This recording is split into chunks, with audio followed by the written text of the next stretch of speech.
La finale de la Coupe du Roi entre le FC Barcelone et le Real Madrid est bien plus qu'une simple rencontre sportive. Elle est décrite comme une véritable bataille d'identité, de style et de fierté qui se déroule sur le terrain. Cette confrontation transcende la simple quête d'un trophée, incarnant une rivalité profondément ancrée dans l'histoire du football espagnol, alimentée par des décennies de confrontations épiques et une fierté régionale exacerbée. Chaque Clásico est un nouveau chapitre de cette histoire intense, et une finale de Coupe du Roi amplifie considérablement cette dimension historique et passionnelle. Il ne s'agit pas seulement de gagner, mais aussi d'affirmer une suprématie sur l'éternel rival. La notion d'identité renvoie directement aux philosophies de jeu distinctes qui ont traditionnellement caractérisé les deux clubs. Le FC Barcelone est historiquement associé à un football de possession, un style basé sur la technique individuelle et un collectif huilé où le maître mot est la possession et le plaisir. Cette approche se traduit sur le terrain par une préférence pour le contrôle du ballon avec un jeu de passes courtes caractéristique, souvent qualifié de tiki-taka, visant à fatiguer l'adversaire par la circulation du ballon. On s'attend à ce que le FC Barcelone mette en place un pressing haut dès la perte du ballon, dans le but de le récupérer rapidement et de maintenir sa domination territoriale. L'utilisation des espaces, notamment la création de largeur avec les ailiers, est une autre composante clé de leur stratégie offensive, cherchant à étirer la défense adverse et à ouvrir des brèches. Enfin, la construction du jeu depuis l'arrière, impliquant les défenseurs centraux et le gardien, est essentielle pour initier les phases offensives avec une base solide.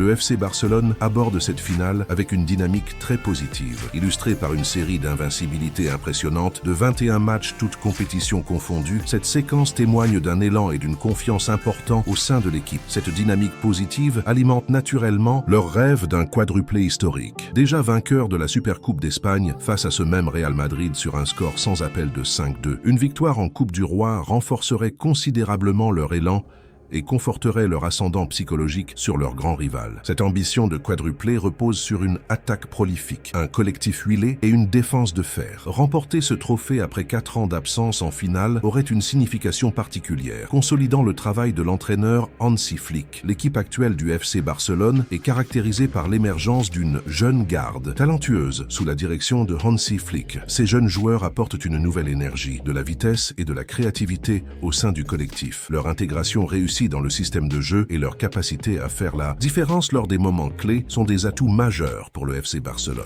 Cette finale représente pour eux une occasion de marquer leur empreinte et de confirmer le début d'un nouveau cycle pour le club. Sur le plan psychologique, cette finale est une occasion pour le FC Barcelone d'affirmer sa suprématie actuelle sur le Real Madrid et de renforcer sa confiance pour les autres compétitions majeures. Une victoire en Coupe du Roi venant s'ajouter à leur succès en Supercoupe et à leur longue série d'invincibilité créerait une vague d'espoir et d'enthousiasme encore plus forte en Catalogne, alimentant la conviction qu'un quadruplé est réalisable. La fierté de vaincre leur éternel rival en finale est un puissant moteur de motivation pour les joueurs et le staff. Hansi Flick, conscient de ces enjeux, utilisera des techniques de préparation mentale pour s'assurer que ses joueurs abordent le match avec la concentration et la détermination nécessaires, en leur rappelant notamment les victoires historiques contre le Real Madrid. La gestion du tempo émotionnel sera également cruciale pour maintenir l'équipe calme et concentrée, même dans les moments de forte pression ou d'euphorie. En somme, pour le FC Barcelone, cette finale de la Coupe du Roi est bien plus qu'une simple quête d'un trophée. C'est une bataille d'identité et de style où ils chercheront à imposer leur football de possession et à exploiter leur dynamique positive. C'est une opportunité de confirmer leur ascendant psychologique sur le Real Madrid, d'alimenter leur rêve de quadruplé et de valider le travail de leur jeune équipe talentueuse sous la houlette de Hansi Flick. La fierté de vaincre leur rival historique dans un tel contexte est une motivation intrinsèque qui transcende le simple résultat du match. De son côté, le Real Madrid est perçu comme une équipe plus pragmatique, affichant une remarquable capacité à s'adapter à différents styles de jeu et à faire la différence grâce à ses individualités et à sa résilience implacable. Contrairement au style de possession privilégié par le FC Barcelone, le Real Madrid mise souvent sur une approche plus directe et opportuniste, tirant le meilleur parti des qualités intrinsèques de ses joueurs. Cette flexibilité tactique leur permet d'aborder chaque rencontre avec une stratégie potentiellement différente, capable de déjouer les plans de l'adversaire. Leur force réside notamment dans les transitions rapides, capables de récupérer le ballon et de se projeter vers l'avant avec une vitesse fulgurante. Ils représentent une menace constante en contre-attaque. Cette capacité à passer rapidement de la défense à l'attaque met à l'épreuve l'organisation défensive adverse et peut s'avérer particulièrement efficace face à une équipe comme Barcelone qui mise sur un pressing haut. L'exploitation des couloirs est une autre corde à leur arc. Avec des latéraux offensifs et des ailiers rapides, ils cherchent à créer des situations de supériorité numérique numérique sur les ailes pour adresser des centres dangereux ou pour déstabiliser le bloc défensif adverse. La densité au milieu de terrain est également un élément clé de leur dispositif tactique. Avec des milieux polyvalents et robustes, ils cherchent à contrôler le cœur du jeu, à récupérer les ballons et à lancer les offensives. Cette présence physique et tactique au milieu leur permet de perturber la circulation du ballon du FC Barcelone et de gagner la bataille pour la possession dans des zones cruciales du terrain. Malgré les défaites récentes subies face au FC Barcelone cette saison, notamment en Supercoupe 5-2 et potentiellement en Liga, mention du 4-0, le Real Madrid voit cette finale de la Coupe du Roi comme une opportunité cruciale de prouver sa résilience et de marquer un tournant dans sa saison. Ces revers n'ont pas entamé leur confiance dans leur capacité à performer lors des grands rendez-vous, comme le souligne leur statut de maître des finales et leur palmarès impressionnant. Cette mentalité de compétiteur et leur expérience des grands rendez-vous sont des atouts non négligeables dans une confrontation de cette ampleur. Leur vestiaire semble avoir une stratégie bien définie pour cette finale. Conscients de la dynamique positive et de la potentielle intensité initiale du FC Barcelone, ils envisagent une stratégie de résistance initiale. L'idée est de résister à la tempête bleu-grenat avant de frapper, en absorbant la pression adverse durant les premières phases du match. Cette approche vise à exploiter une possible baisse d'intensité physique des Catalans après 60 minutes de jeu. Le Real Madrid compte sur sa propre condition physique et sa capacité à maintenir un niveau d'intensité élevé sur toute la durée du match pour prendre l'ascendant dans le dernier tiers de la rencontre. Un triomphe en finale de la Coupe du Roi conforterait leur réputation d'excellence. Une victoire face à leur rival historique dans un match à élimination directe aurait une saveur particulière et enverrait un message fort à toute l'Espagne et à l'Europe. Cela agirait comme un déclic psychologique, renforçant la confiance de l'équipe pour aborder la suite de la saison en Liga et en Ligue des Champions. De plus, cela permettrait au Real Madrid, décrit comme un colosse et une machine redoutable, capable de renverser n'importe quel scénario, de ne pas laisser le FC Barcelone prendre un ascendant psychologique trop important dans leur rivalité et dans la course aux autres titres majeurs. Cette victoire prouverait leur capacité à surmonter les défaites récentes face au Barça et à s'imposer dans les moments décisifs. La capacité du Real Madrid à analyser et contrer les forces de leur adversaire serait pleinement démontrée si leur stratégie de résistance initiale et d'exploitation de la fatigue adverse s'avérait payante. En résumé, le Real Madrid aborde cette finale avec une mentalité de défi, s'appuyant sur son pragmatisme, sa capacité d'adaptation, ses individualités et sa fameuse résilience. Malgré les récents revers face à Barcelone, ils voient cette confrontation comme une opportunité de redorer leur blason, de marquer un tournant dans leur saison et d'empêcher leur rival de prendre une emprise psychologique trop forte. Leur stratégie, axée sur une défense solide initiale et une exploitation des faiblesses potentielles de Barcelone en fin de match, témoigne de leur expérience et de leur détermination à remporter ce titre prestigieux. En somme, cette finale de la Coupe du Roi est bien plus qu'un simple match. C'est une confrontation historique, une bataille de style et de fierté, avec des enjeux psychologiques et un impact potentiellement majeur sur la saison des deux clubs. Selon vous, quelle équipe va remporter la finale et laquelle marquera le premier but ?